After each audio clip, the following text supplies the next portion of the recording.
As someone with a lot of video ideas and not a lot of time to devote to them, this video was originally titled LeRoy Butler Deserves to Be in the Hall of Fame when I first created the thumbnail about a year ago. Now, as we all know, Butler finally received the honor in 2022 in his 16th year of eligibility. Thus, I got my wish and the need for such a video no longer exists. However, I feel the urge to make a video honoring Butler's playing career because I still feel his greatness gets overlooked far too often. The fact that it did take him so long to get in really says it all. His statistics and accolades compare very favorably to some other safeties who received Hall of Fame entry prior to him. And although players like John Lynch and Steve Atwater only beat Butler to Canton by 1 and 2 years, voters clearly viewed Butler in a tier below based on how finalist and semi-finalist voting went down. But LeRoy Butler was every bit as dominant, even while having a relatively shorter peak. And his versatility at the position made him the first in the long line of new era all-around safeties we see today. First, let's look at just how one-of-a-kind Butler was, especially for the given time period. Since sacks became an official statistic in 1982, Butler was the first defensive back to compile both 20 career sacks and 20 career interceptions. Now that Pro Football Reference has sack data going back to 1960, we can see that Butler's greatness still stands, as only Larry Wilson, a first-ballot Hall of Famer, had done so previously. Since Butler, 6 more DBs have joined this club, going to show just how influential his game was. He was used everywhere on the field, up at the line of scrimmage, back deep, in the slot. Hall of Fame former Packers executive Ron Wolf once said of Butler, "When you go out and look for a safety, you look for all the skills and abilities he had. He does anything you want. Cover, play off receivers, he could blitz, he could tackle." Before Butler, that was not the norm for the position. Safeties were much more one-dimensional than what we see today, and we have LeRoy Butler to thank for this evolution. An argument often made for Hall of Fame worthiness is that if you can't tell the story of football without mentioning them, they should be in. And with how Butler changed the game, it's hard to argue that he doesn't fit that criterion. Now, naturally, comparisons are made between Butler and the aforementioned John Lynch and Steve Atwater, as the three played at roughly the same time. Atwater was inducted into the Hall in 2020, Lynch in 2021, and Butler in 2022. Lynch is easily the most famous of these players, so if you had nothing to go off of but word of mouth, you'd probably assume he was also easily the best player of the bunch. Let's pull some numbers up to show just how impactful narratives can impact general opinion. Disclaimer, I mean no disrespect to any of these players, as they're all Canton-worthy in their own respects. That said, let's dive in. In LeRoy Butler's career, he intercepted 38 passes. John Lynch managed 26, or 12 fewer for all you math majors out there. Butler had 20.5 sacks, Lynch 13. Lynch had a slight edge on forced fumbles with 16 compared to Butler's 13, but Butler also had 3 career touchdowns while Lynch never scored in the NFL.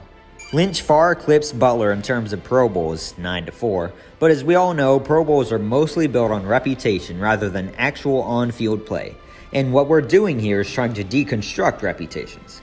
Rather, the more indicative award is First Team All-Pros.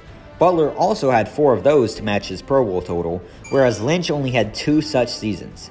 So besides the popularity contest, Butler has Lynch beat in pretty much every respect. Now, do you want to hear the kicker of it all?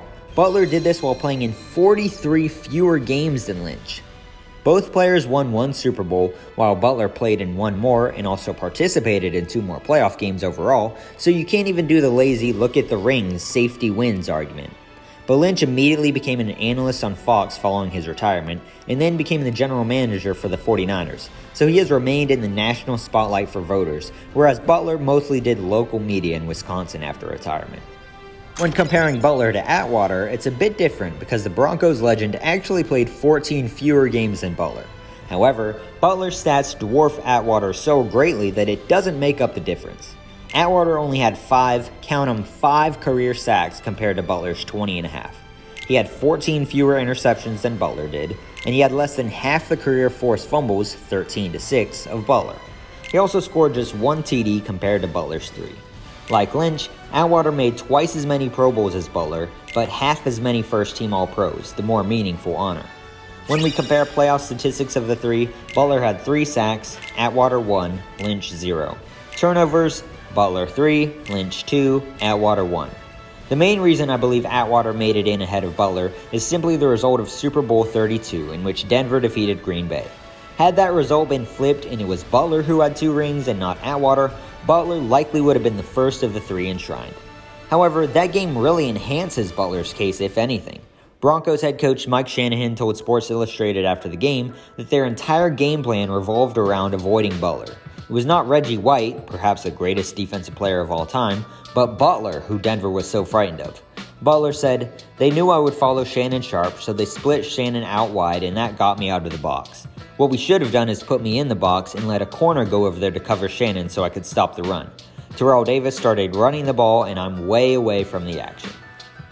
Like I said before, all 3 of these DBs are Hall of Fame worthy, and while I may prefer Butler, I won't bash you for choosing any of the 3 as the best. However, the way the voters treated them prior to entry shows that they clearly viewed them in different tiers. Butler was on the ballot for 16 years and was never even named a semifinalist until year 11, or a finalist until year 13. In total, he was a semifinalist 31.3% of his years on the ballot. In contrast, Atwater was a semifinalist 9 times in 16 years, or 56.3% of the time. Lynch, meanwhile, was a semifinalist every single year he was eligible for the Hall, and he was even a finalist a whopping 8 of those 9 years. So he was nearly 3 times as likely to be a finalist in a given year than Butler was to be a semifinalist, despite the statistics we have previously shown. Of course, statistics are never the end-all be-all, especially for a position as hard to quantify as safety, but still, just watching them shows how complete Butler was as a player, while the other 2 were more of box safeties. As I briefly alluded to earlier though, Butler was a crucial piece to one of the greatest teams of the decade of the 90s. He was one of the leaders of the 1996 Packers team that went 13-3, who had the #1 scoring offense in football and the #1 scoring defense in football. In the Super Bowl win over the Patriots, Butler famously bull-rushed running back Dave Meggett back into Drew Bledsoe, grabbed the quarterback with one arm, and dragged both players down at the same time, changing the complexity of the game. As Aaron Nagler of Cheesehead TV pointed out, Butler was the 3rd best player on a team that dominated the 90s behind White and Brett Favre. Prior to 2022, Favre and White were the only players from the 90s Packers in the Hall. The other teams who dominated the decade, the 49ers, the Cowboys, the Broncos, the Bills, and the Steelers all had at least 4 players from that decade in the Hall. Little weird, don't you think? Surely a team that good would have more than just 2 elite players. The people who select the NFL's all-decade teams are the same ones who vote players into the Hall. For the most part, they match up. Every player from the 1970s all-decade first team is in the Hall. Every player from the 1980s first team is in the Hall. Every player from the 2000s all-decade first team is in the Hall, except for 2 ineligible guys and a fullback. But for the 1990s, Butler was the last man standing from the first team to make it in, having to wait 17 years. Again, yes, there are many deserving players, and there's a huge backlog, as my friend and Hall of Fame aficionado Vinny can attest, but that doesn't explain why Butler was shafted so much in contrast to players of a similar ilk. Hell, if I wanted to be really controversial, I could compare Butler to Brian Dawkins. The Eagles great played 43 more games than Butler, but their interception and sack numbers are very similar, and Dawkins made just 4 first-team All-Pros, just like Butler. Dawkins was more well-rounded than the other guys though, and deservedly made it in quickly. I just thought I'd bring up the numbers for you to do with what you so choose. Speaking of All-Pros though, Butler is one of just 11 safeties in NFL history to be named to the first team 4 times. Before this year, he was one of just 2 not in the Hall of Fame. So you better start those petitions to get Jimmy Patton in right now. Butler is also 13th all-time in Pro Football Reference's approximate value metric among players who played the majority of their careers at safety, ahead of other current Hall of Famers like Steve Atwater, Johnny Robinson, Cliff Harris, and Kenny Easley. He was also the first player known to have 3 consecutive seasons with at least both 3 sacks and 3 interceptions. When PFR acquired sack data back to 1960, only 3 other players across all positions had ever matched Butler's feat previously. I'm thankful that LeRoy Butler is finally receiving his deserved induction into the Pro Football Hall of Fame, but as I've shown here today, it's a shame that it took this long, and it's a shame that Butler still doesn't receive his due props from football fans and media alike after being elected, hence this video. LeRoy Butler was one of the greatest safeties to ever play the game. He was one of the most influential figures on today's NFL. He was equal parts hard hitter, pass rusher, and ball hawk. He overcame a lot in life to get to this point. He spent most of his childhood in a wheelchair and leg braces. He was pigeon-toed and doctors had to break bones in his feet when he was only 8 months to correct the problem. It wasn't until he was 8 years old that he discovered he could not only walk, but run, and run fast.